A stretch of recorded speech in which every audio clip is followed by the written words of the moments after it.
Justicia Impositiva es un programa de Tax Justice Network, Red de Justicia Fiscal, para la difusión y análisis sobre el uso de los impuestos, los paraísos fiscales, la corrupción financiera y los verdaderos secretos de corrupción que los bancos y los políticos no quieren que sepamos. En este programa mensual podrá escuchar información que no encontrará en otra parte con Mónica Marchesi y Silvio Olmedo. Sean todos bienvenidos y bienvenidas a este tercer programa de Justicia Impositiva. Para este mes les hemos preparado un programa especial donde nos centraremos sobre las propuestas para la reforma del sistema tributario global y qué pueden hacer los países empobrecidos para mejorar sus sistemas tributarios. Este mes conversamos con Luis Moreno, economista coordinador de la Red de Justicia Fiscal de América Latina y el Caribe y responsable del área de justicia fiscal de la Red Latinoamericana sobre Deuda, Desarrollo y Derechos, Latindad.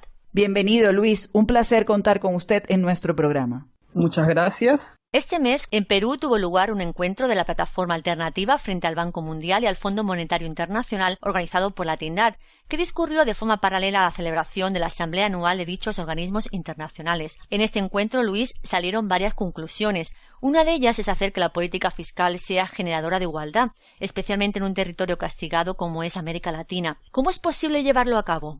Bueno, una de las constataciones es que la región es una de las más desiguales del mundo, ¿no? Entre uno de los datos interesantes es que una persona gana 16.000 veces más que la otra en nuestra región. Esto, una de las grandes problemáticas para nuestros países en este sentido, es que se han venido implementando reformas tributarias regresivas. Es decir, se ha venido haciendo que sean los que menos tienen los que soporten la mayor carga tributaria de nuestros países. No en vano, justamente las 2/3 partes de los ingresos tributarios en nuestra región provienen de impuestos indirectos, como puede ser el caso del impuesto al valor agregado, que es un impuesto que lo pagan la mayoría de personas, mientras que solamente 1/3 de los ingresos fiscales provienen de los impuestos directos, es decir, impuestos a las personas y a las corporaciones. Pero aún más, según algunos estudios por ejemplo, del BID, del Banco Interamericano de Desarrollo, señalan que de la debilidad en el diseño del impuesto sobre la renta se ha aprovechado la oportunidad para contrarrestar la desigualdad del ingreso en la región. Además, los gobiernos también han perdido la oportunidad de influir en los patrones de consumo y producción mediante el uso de impuestos para afectar los precios relativos. Es justamente que estas características hacen que se genere un círculo vicioso de reproducción de la desigualdad y pobreza en la región. Para eso creemos que es necesario de romper justamente con estos esquemas de concentración de la riqueza y es necesario generar políticas fiscales progresivas que sean justamente el que más tiene, el que más pague. Para esto es necesario romper con estos esquemas de concentración de la riqueza, generando en realidad políticas fiscales progresivas, ¿no? Donde sea el que más tiene, el que más pague. Además sería necesario también repensar en un modelo de transformación productiva, ¿no? Que nos permita de alguna manera no solo depender de la extracción de recursos primarios exportadores, ¿no?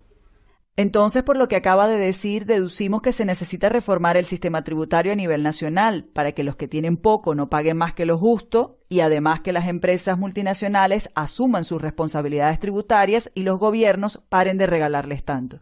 En este sentido, hace un tiempo el exministro de Hacienda del Reino Unido, Dennis Healey, dijo una vez que la diferencia entre la evasión fiscal y la elusión fiscal es el espesor de un muro de la prisión. ¿Qué afecta más a las economías? ¿La elusión o la evasión fiscal? Sí, es verdad, ¿no? Creo que existe como mencionó el ministro de Hacienda, que existe una línea delgada entre lo que es la evasión y la elusión fiscal. Pues además de aprovechar una serie de beneficios tributarios, exenciones, deducciones, producto de una serie de acuerdos de liberalización de las economías en la región desde hace algunos años atrás, se estimó que la tasa de elevación del impuesto a la renta de las personas y empresas era de un 50% aproximadamente, ¿no? Muchos de estos mecanismos se encuentran en operaciones que tienen las empresas con la ayuda de la banca global, ¿no? y grandes bufetes de abogados para encontrar justamente estos vacíos legales en los marcos tributarios nacionales y socavar así las bases tributarias de los países donde estos operan. Aquí también, y es en este marco que pasamos a estudiar la responsabilidad que tienen también los organismos financieros del desarrollo, como el Fondo Monetario, el Banco Mundial, que ayudan de alguna manera también a complejizar más la línea delgada entre lo que es la evasión y la ilusión fiscal. Por ejemplo, un reciente estudio de un consorcio de periodistas de investigación en el Perú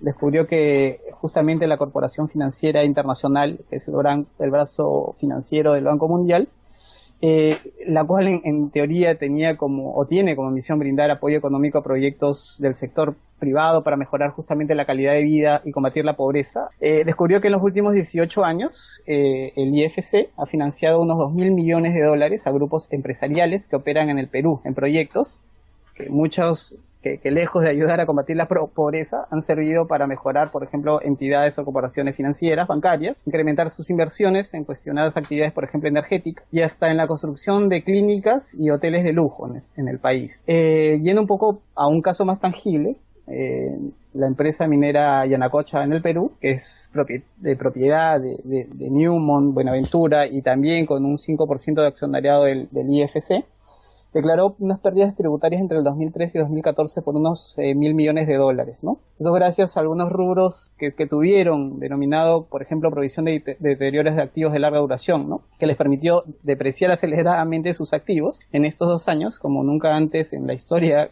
digamos, de esta empresa, haciendo que estos 2 años no paguen ni un centavo de impuestos. Uno de los grandes temas para la región ha sido el impulso de las políticas neoliberales de atracción de inversiones, como les comentaba, tratados de libre comercio, tratados bilaterales de inversión, entre otros, que justamente habían generado esta competencia fiscal a la baja por atraer inversiones. Y se brindó justamente bajo este esquema numerosos incentivos tributarios, tratamientos preferenciales para, por ejemplo, colocaciones financieras y otros beneficios que permitieron, por el contrario, que nuestros países terminen perdiendo importantes recursos fiscales. Por ejemplo, por mencionar un caso, de un estudio de la Contraloría General de la República de Colombia, logró cuantificar la pérdida fiscal de estas prácticas sobre el sector extractivo, ¿no? Señalaba que entre el 2005 y el 2010 aproximadamente las empresas mineras habían pagado como impuesto a la renta corporativo unos 456.000 millones de dólares. Pero al mismo tiempo, en este mismo periodo, 2005 y 2010, recibieron descuentos, deducciones, exenciones por aproximadamente 925.000 millones. Es decir, que por cada dólar que la empresa dejaba en arcas del Estado, el Estado terminaba como que subsidiando $2. Evidentemente, esto que menciona es una muestra clara de que las leyes necesitan reformas de forma urgente.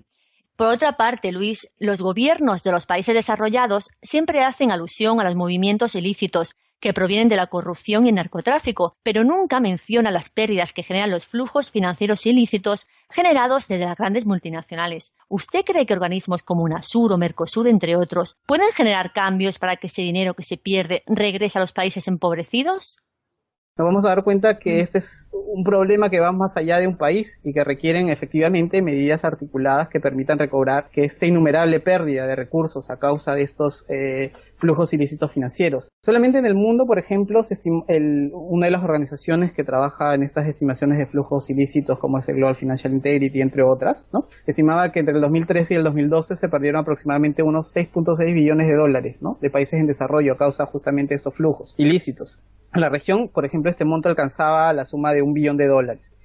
Justamente en este marco, ¿no?, que sí, efectivamente es necesario articular esos esfuerzos regionales, ¿no?, para combatir este continuo, digamos, desangramiento financiero generado justamente por estas grandes corporaciones transnacionales en la región, ¿no? Como mencionó UNASUR, SICA, o si vamos, UNASUR en Sudamérica como organismo regional, ¿no?, de regulación de políticas, o SICA en Centroamérica, o si vamos más allá, el mismo CELAC en toda América Latina y Centroamérica, creo que pueden jugar un papel central, ¿no?, central y propositivo, ¿no?, en la generación de normativas regionales que justamente permitan regular estos mecanismos utilizados por esas empresas y aún más allá, ¿no?, regular políticas que causan una competencia fiscal a la baja en la región. Sí, más adelante en este programa hablaremos sobre medidas unilaterales que pueden tomar los países si tienen voluntad política. Pero ahora hablemos de la OCDE. Esta organización durante este mes anunció 15 propuestas denominadas BEPS con las que pretende reformar el sistema tributario global de las corporaciones. Pero ¿usted qué piensa de este proceso BEPS?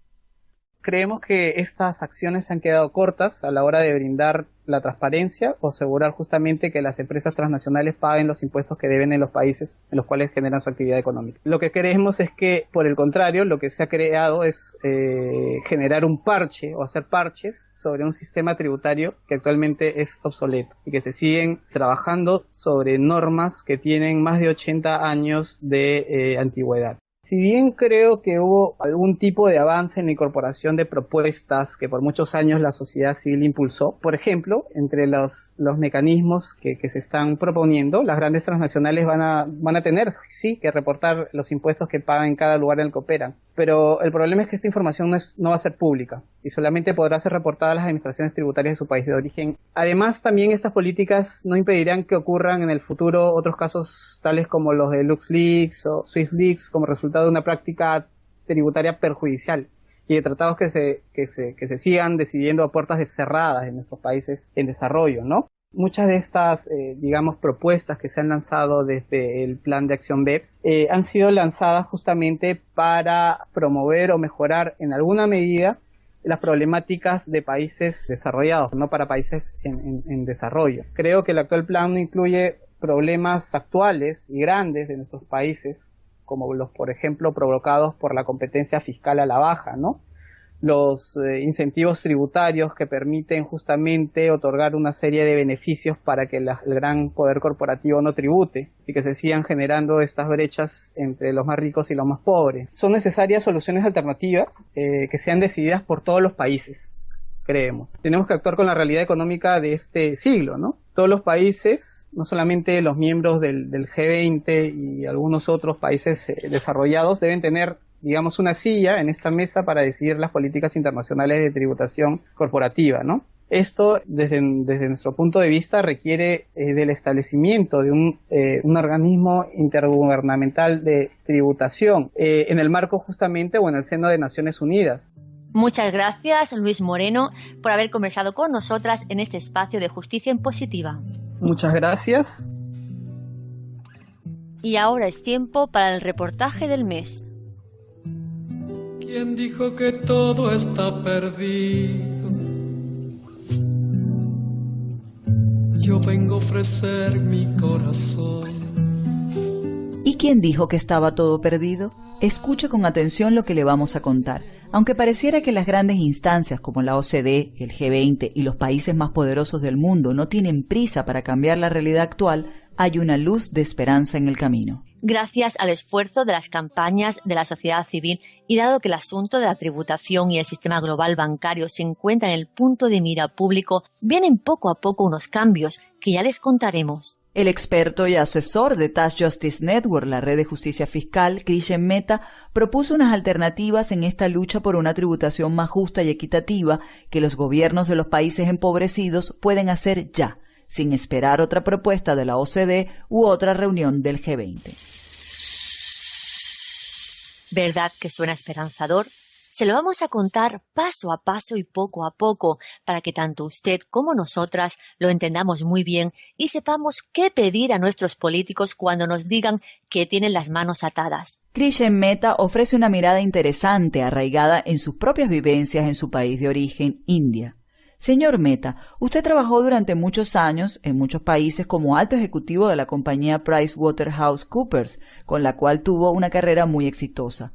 ¿Cuál es su motivación ahora para colaborar con la red de justicia fiscal? Having come from a developing country myself, I can see what can be done if there were more tax revenues that could be effectively deployed to build infrastructure, schools, hospitals. Viniendo de un país en vías de desarrollo como es mi caso, puedo ver todo lo que se podría hacer si hubiese una mayor recaudación fiscal y que fuese efectivamente utilizada para construir infraestructuras, hospitales, escuelas, para atacar problemas como la desigualdad y la pobreza. La tecnología y el capital que aportan los negocios son parte de la solución, y es una obligación construir puentes de comunicación entre las empresas y los que crean las políticas, para que ese rol tan positivo que los negocios pueden desempeñar aportando tecnología y capital como parte del proceso de desarrollo pueda canalizarse con el espíritu adecuado.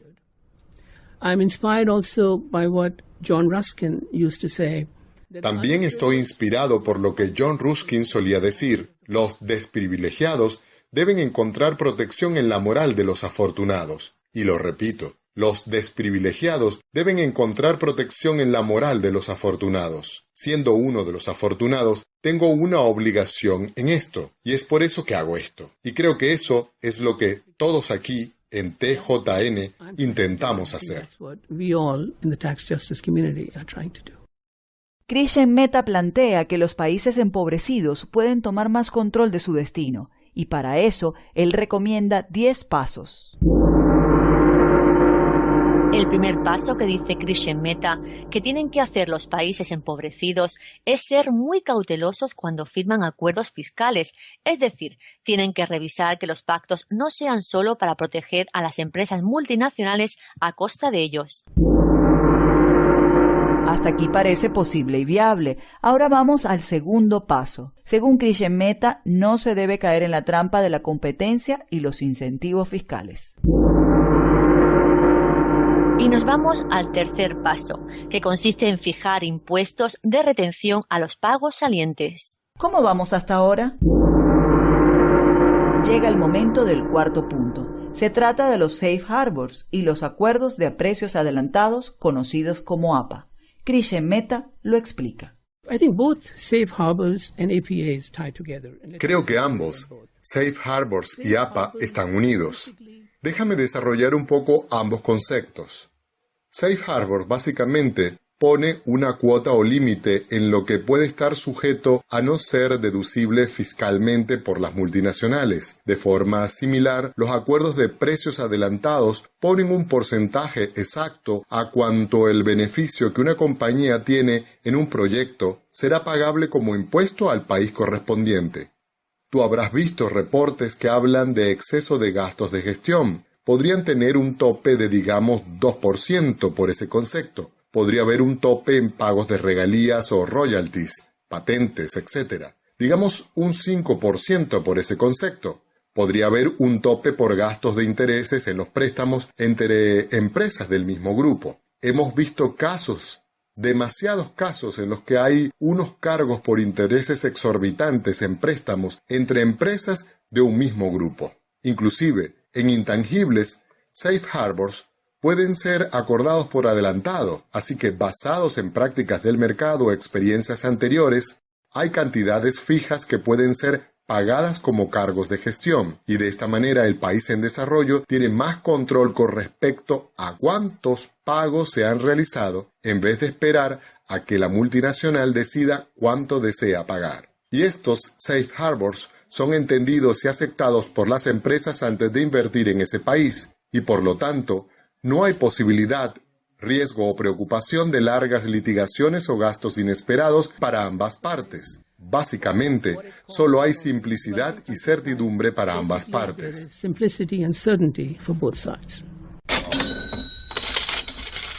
No podía faltar la palabra clave y el leitmotiv de las corporaciones, el beneficio.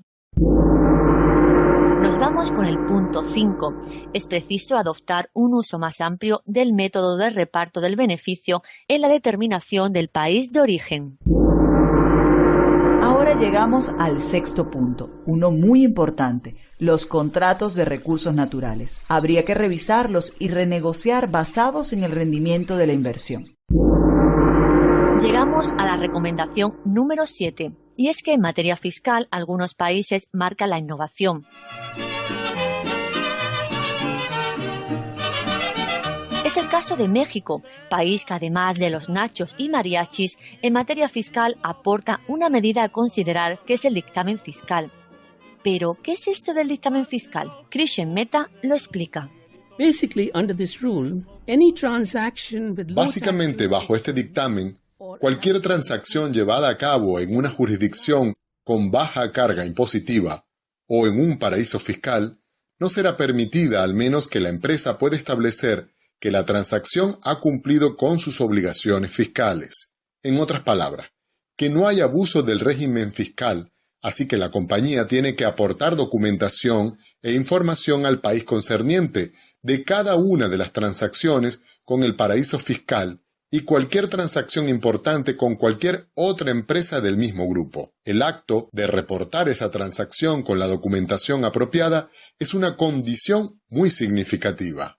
Eso ha funcionado maravillosamente bien. En México ha sido adoptado, en Canadá y algunos países de Sudamérica, y francamente es algo que debería ser adoptado por muchos otros países en África y en Asia. Y es una regla que es un muy buen modelo para todos nosotros. Avanzamos en las acciones que pueden hacer los países empobrecidos. Llega el momento del punto 8, el cual consiste en evaluar la posibilidad de crear reglas contra el abuso y una mejor formación de los administradores tributarios. Esto se puede lograr si se mira y aplican las mejores prácticas de otros países. Krishen Mehta resalta el caso de Japón como ejemplo de avance legislativo contra los paraísos fiscales. Te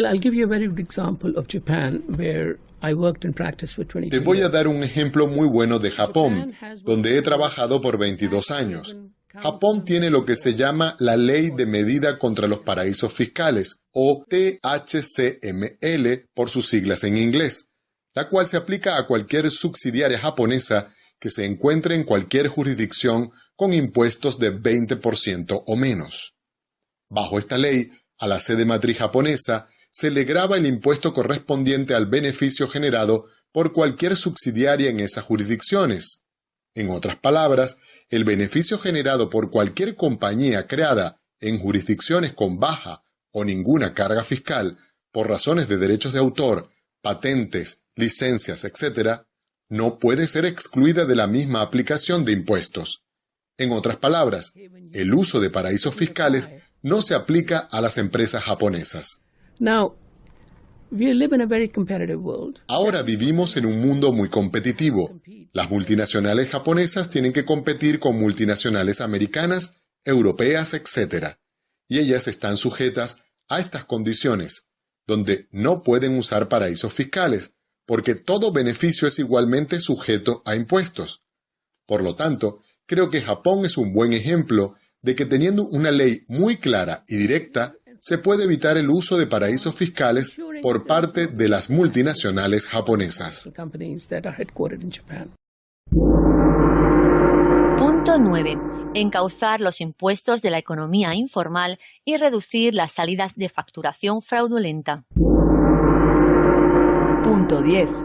Por último, pero no menos importante, los países empobrecidos deben estar dispuestos a formar alianzas regionales para hacer cumplir estas normas. El poder del colectivo tiene más peso que las fuerzas individuales. Hay un proverbio africano que dice: si quieres ir rápido, ve solo. Si quieres llegar lejos, ve acompañado.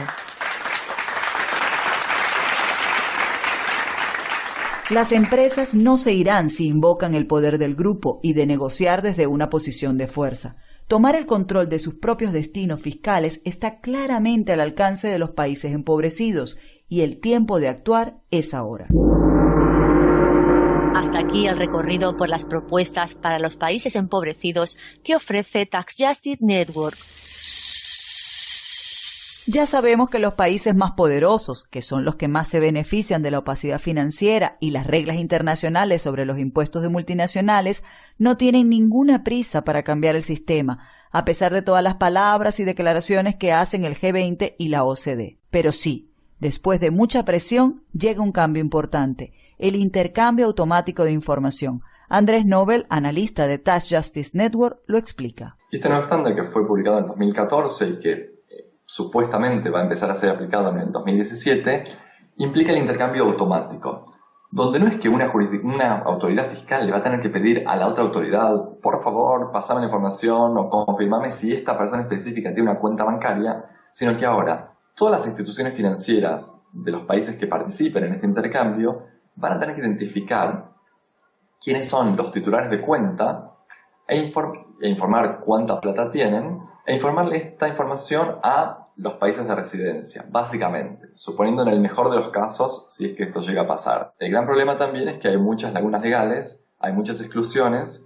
O sea que hay muchas formas de evitar este intercambio automático y especialmente no es muy claro quiénes van a acceder a la información. La OCDE, al diseñar esto, por ejemplo, exigió la reciprocidad. Y esto significa que todos los países tengan los medios no solo para recibir la información, sino también para enviar la misma información. Y muchos países en desarrollo, en África o en Latinoamérica, tal vez no tienen la estructura ni la infraestructura para ya poder informar todo esto. Es mucho más probable que tal vez algún ciudadano rico de un país latinoamericano o africano esconda su dinero en un banco suizo o en Estados Unidos o en algún otro centro financiero europeo, pero es muy poco probable que un ciudadano rico de esos países europeos o norteamericanos elija a un país africano o latinoamericano para esconder su dinero. Entonces, la verdad es que los países en desarrollo necesitan mucho más de la información de los centros financieros que al revés.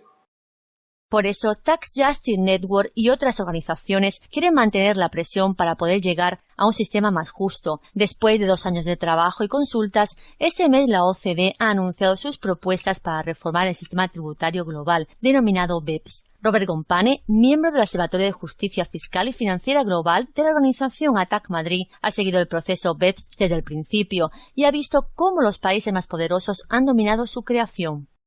Por supuesto, yo creo que no es discutible, nadie se va a poner a discutir el que realmente el control está donde está y que no se va a ceder. Gratuitamente el control no va a pasar de los estamentos de poder donde está a hacerse un control democrático, global, y vamos a ver lo de la globalización. Está muy bien acabar con las barreras comerciales, con las barreras fiscales y todo lo que fomente el libre comercio y el más fácil enriquecimiento de los que están en una posición predominante, ¿no? O sea, de esa élite financiera y empresarial mundial que tiene todas las cartas en la mano, ¿no?